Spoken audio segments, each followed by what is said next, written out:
So dear students, आज हम जो टॉपिक स्टार्ट करने जा रहे हैं वो सिस्मिक वेव्स या अर्थक्वेक वेव्स से रिलेटेड है। और इनकी डेफिनेशन क्या है सिस्मिक वेव्स या अर्थक्वेक वेव्स की, और ये कैसे जनरेट होते हैं। Okay, how do these seismic waves generate और ओरिजिनेट इन दिस सब सरफेस। और आपको लास्ट टाइम क्लिप जो मैंने आपके साथ शेयर की थी, अर्थक्वेक्स, एपिसेंटर और फोक्स, किस तरह अर्थक्वेक्स आते हैं। तो एक्चुअली अर्थक्वेक्स जो है वो सब सरफेस में जब डिस्प्लेसमेंट होती है रॉक लेयर्स की या रॉक यूनिट्स की, तो वहाँ पर जो स्ट्रेस और स्ट्रेन रिलीज होता है उसकी वजह से शेकिंग हो जाती है। तो क्योंकि ये अर्थ जो है, जैसे यहाँ पर आप फिगर में देखते हैं, ये एक ब्लॉक मैंने बनाया, एक सेक्शन बनाया है। अर्थ मटेरियल जो है mean rocks, they are having elastic character. वो नेचर में रिजिड भी हैं और इलास्टिसिटी भी उनमें होती है। मीन्स कि ये इलास्टिक बॉडी होती है। जब इन पे स्ट्रेस अप्लाई किया जाता है, जब सब सरफेस में फोर्स इन रॉक्स पे अप्लाई होता है, because plates are moving, they are unstable, तो उस फोर्स की वजह से रॉक्स जो हैं वो फोर्स एब्जॉर्ब करते हैं। मीन उनमें स्ट्रेन होना शुरू हो जाता है। मीन्स कि वो डिफॉर्मेशन हो जाती है। Okay, when stress is applied to the rocks, what happens, what is the outcome? Rocks get deformed. Okay, rocks में जो है इलास्टिक डिफॉर्मेशन हो जाती है। तो क्योंकि ये इलास्टिक नेचर इनका होता है, तो अगर हम इसी स्ट्रेस को, या अगर नेचुरली ये स्ट्रेस रिमूव होता है, ओके, वहाँ पर जो है रिलीज हो जाता है, स्ट्रेस वहाँ पे दोबारा नहीं रहता है जो कि उन रॉक्स को डिफॉर्म करे। तो रिस्पॉन्स क्या होता है रॉक्स का? यूं ही स्ट्रेस रिमूव होता है, क्योंकि इसमें इलास्टिक नेचर होता है, इलास्टिसिटी होता है रॉक लेयर्स में, अर्थ मटेरियल में। तो ये अपनी जो ओरिजिनल पोजीशन और शेप जो है वो रिगेन करते हैं, अपनी ओरिजिनल पोजीशन और शेप में वो आ जाते हैं। फॉर एग्जांपल आप ले सकते हैं, अगर रबर बैंड आप उसको स्ट्रेच करेंगे, उसकी लेंथनिंग हो जाती है, डिफॉर्मेशन हो जाती है। लेकिन जो ही आप, या स्प्रिंग भी आप ले सकते हैं, लेकिन जो ही आप वो फोर्स और स्ट्रेस रिलीज करते हैं, जो आप अप्लाई करते हैं, ये जो स्प्रिंग होती है या इलास्टिक बैंड जो होता है, रबर बैंड, वो बिल्कुल जो है झटके से अपनी पोजीशन और शेप दोबारा वो इख्तियार करता है, उस शेप में आ जाता है। ओके, आप रबर बॉल भी ले सकते हैं। Okay, that's also elastic deformation. लेकिन ये वो केस है जहां पर स्ट्रेस जो है वो रिलीज हो जाता है, मीन्स स्ट्रेस जो है रिमूव हो जाता है। लेकिन क्योंकि नेचर में ऐसा नहीं होता है, मोस्ट ऑफन जो है स्ट्रेस तो सब सरफेस में, क्रस्टल रॉक्स में, लिथोस्फीयर में बिल्डअप होता रहता है, क्योंकि प्लेट जो है कहीं पर एक दूसरे से दूर भागते हैं या एक दूसरे की तरफ आते हैं या स्लाइडिंग हो जाती है। तो उसकी वजह से क्या होता है, क्योंकि रॉक्स में एक लिमिट होती है जिसको हम इलास्टिक लिमिट कहते हैं, जो उसकी स्ट्रेंथ होती है, जहाँ जिस पॉइंट तक वो इस फोर्स को एब्जॉर्ब करती है, दैट मीन वो डिफॉर्मेशन लेती है। अगर स्ट्रेस बहुत ज़्यादा हो, ओके, जो कि अप्लाई वहाँ पर होता है, रेजिस्टेंस या स्ट्रेंथ से ओवरकम हो जाए इन रॉक्स या अर्थ मटेरियल्स की, जहाँ पर भी अप्लाई होता है, तो ये जो बॉडी होती है, अर्थ बॉडी या रॉक मटेरियल्स या इलास्टिक बॉडी, वो सरेंडर करती है। That means it yields permanently. इसमें परमानेंट डिफॉर्मेशन हो जाती है, क्योंकि एक क्रिटिकल पॉइंट जो है जहाँ तक ये एब्जॉर्ब करता है ये फोर्स, वो सब पास हो जाता है, वो लिमिट जो है क्रॉस हो जाती है। दैट इज़ वाई यहाँ पर हम देखते हैं कि रॉक जो है उसमें जो है परमानेंट डिफॉर्मेशन हो जाती है, क्योंकि स्ट्रेस जो है अप्लाई होता है, स्ट्रेस की वजह से डिफॉर्मेशन हो जाती है रॉक लेयर्स में या अर्थ मटेरियल में, जिसको हम स्ट्रेन भी टेक्निकली कहते हैं।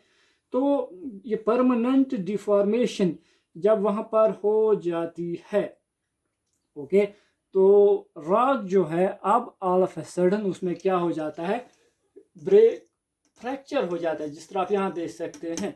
ओके, दिस इज जब फ्रैक्चर यहाँ पर डेवलप हो गया, ओके, तो इसके अलोंग पहले तो स्लिप नहीं होता है, लेकिन later on time reach frictional resistance overcome, और ये जो रॉक यूनिट्स हैं ये स्लिप करते हैं, जैसा मैंने यहाँ पर दिखाया है। All of a sudden these rock units they are subject to dislocation, translation इनमें हो जाती है, स्लिप हो जाती है, मूवमेंट, अपरेंट मूवमेंट हो जाती है।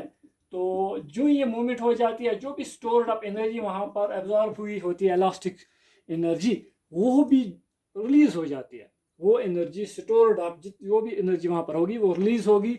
और जिस पॉइंट पे, जो पॉइंट ऑफ डिस्टर्बेंस है, जहाँ पर एनर्जी रिलीज हो जाती है, जहाँ पर फ्रैक्चर स्टार्ट हो जाता है, उसको हम फोकस कहते हैं या हाइपो सेंटर भी कहते हैं, या आपने पढ़ा है।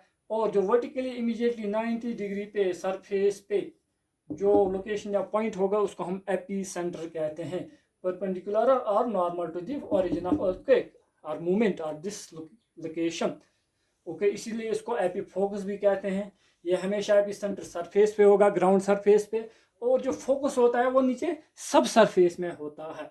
अब क्या हो जाता है, नाउ पॉइंट, चलो डिफॉर्मेशन हो गई, स्ट्रेस रिलीज हो गया, स्ट्रेन डिफॉर्मेशन हो गई, जो स्टोर्ड अप एनर्जी रिलीज हो गई, वो अब जो एनर्जी वहाँ पे रिलीज हो जाती है।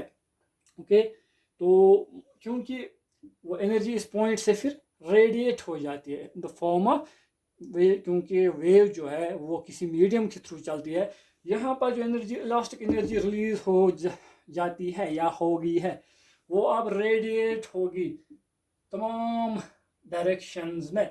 ओके, आउटवर्ड से रेडिएट हो जाती है और सरफेस तक ये वेव पहुंच जाती है, ये डिस्टर्बेंस या शेकिंग पहुंच जाती है, जिसकी वजह से फिर अर्थक्वेक्स आते हैं। इट इज सिमिलर टू, अगर कहीं पर पॉन्ड होगा, ओके, पॉन्ड में स्टैटिक वाटर होगा, स्टेशनरी, आप एक कंकर उसमें डाल लीजिए और कंसंट्रिक जो रिपल्स वेव्स उसमें रेडिएट हो जाते हैं आउटवर्ड, फिर वो आहिस्ता आहिस्ता डाई आउट हो जाती है from the point of disturbance.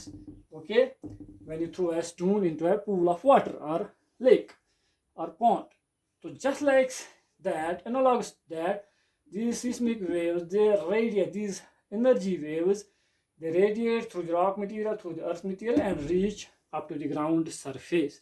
अब क्योंकि ये इलास्टिक रॉक्स हैं, इलास्टिक बॉडीज हैं, इनमें जो है दो तरह की डिफॉर्मेशन हो सकती है।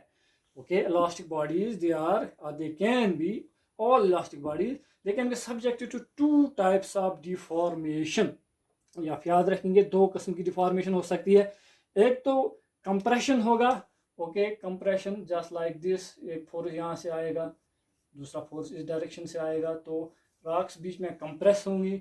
दूसरा शेयरिंग होगा, एक फोर्स इस डायरेक्शन में ऑपरेट करेगा, एक उसको इस तरह खींचेगा। तो ये दो तरह की जो डिफॉर्मेशन रॉक्स में होती है, या तमाम इलास्टिक बॉडीज जो भी हैं उनमें हो जाता है। एक की वजह से कंप्रेशन होगा, यहाँ से फोर्स जब ऑपरेट होगा, यहाँ से भी इस डायरेक्शन में होगा, जैसे आप स्प्रिंग को कंप्रेस करते हैं, स्क्वीज करते हैं, उसकी वजह से क्या होगा रॉक्स में, इफेक्ट क्या होगा रॉक्स पे, उसमें जो है वॉल्यूम चेंज होगा, जिसको हम डायलेशन कहते हैं।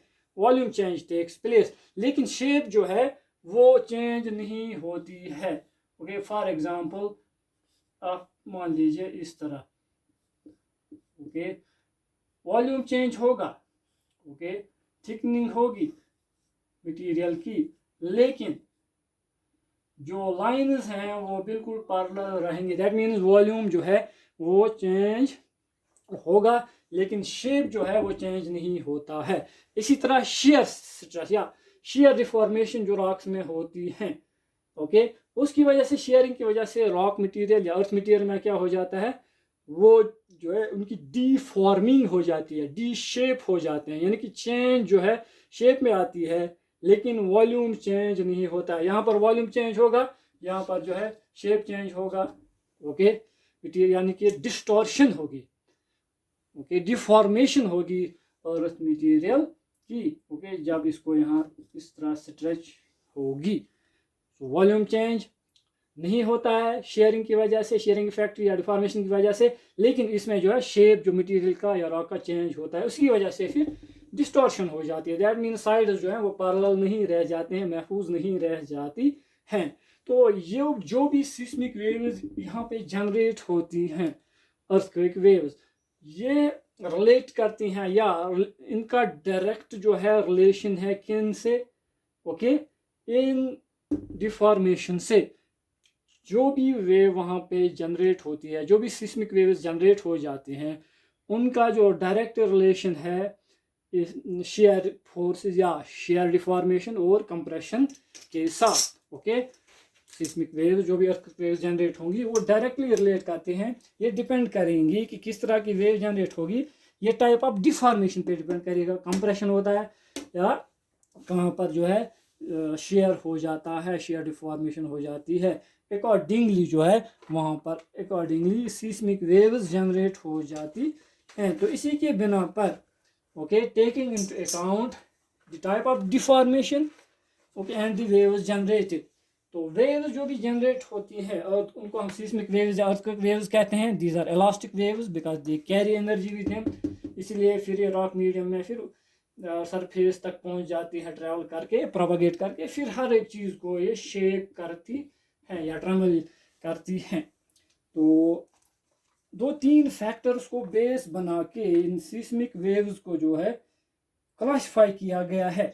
ओके, सिस्मिक वेव्स जो है उन, क्योंकि वेव्स जब चलती है इसमें वेव क्रेस्ट्स और ट्रफ्स बनते हैं।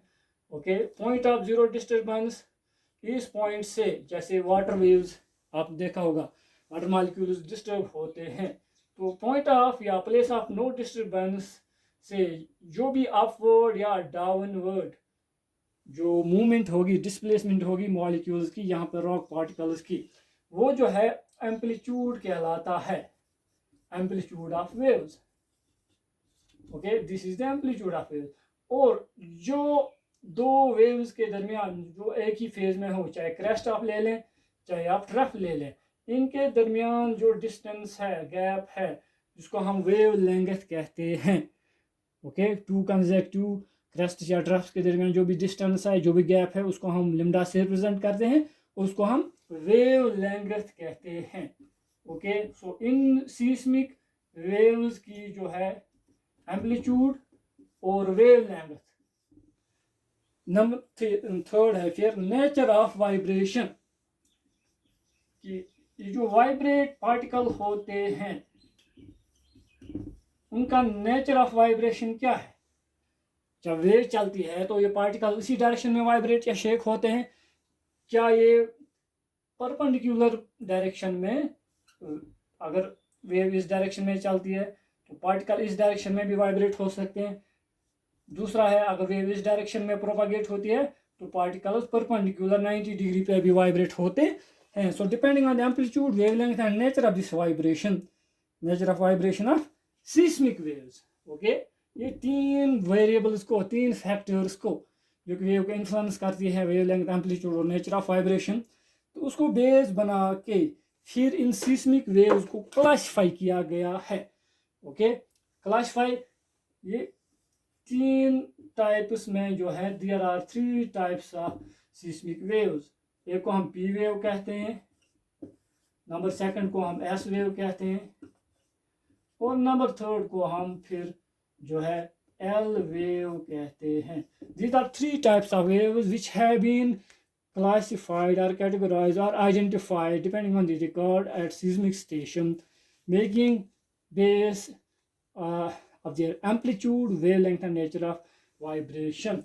Okay, these seismic waves generated during an earthquake have been categorized into 3 types, P waves, S waves और एल वेव्स, या जिनको हम सरफेस वेव्स कहते हैं। लेकिन इन वेव्स को हम यहाँ पे डिस्कस नहीं करेंगे, हम इन वेव्स को सेपरेट क्लिप में डिस्कस करेंगे।